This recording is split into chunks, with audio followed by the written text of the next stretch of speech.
சென்னையில் பெரும்பாலான இடங்களில் ஏடிஎம்கள் இயங்க தொடங்கியிருக்கும் நிலையில் பொதுமக்கள் பணம் எடுப்பதற்கு நீண்ட வரிசையில் காத்துக் கொண்டிருக்கின்றனர்.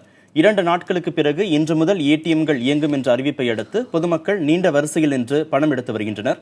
ஏடிஎம் இயந்திரங்களில் புதிய 2000 ரூபாய் நோட்டுகளை வைப்பதற்கு சிறிய மாற்றங்கள் செய்ய வேண்டியிருப்பதாக கூறப்படுகிறது. இதனையடுத்து இன்று ஏடிஎம்கள் மூலம் 100 ரூபாய் நோட்டுகள் எடுப்பதற்கான வசதிகள் செய்யப்பட்டிருக்கின்றன.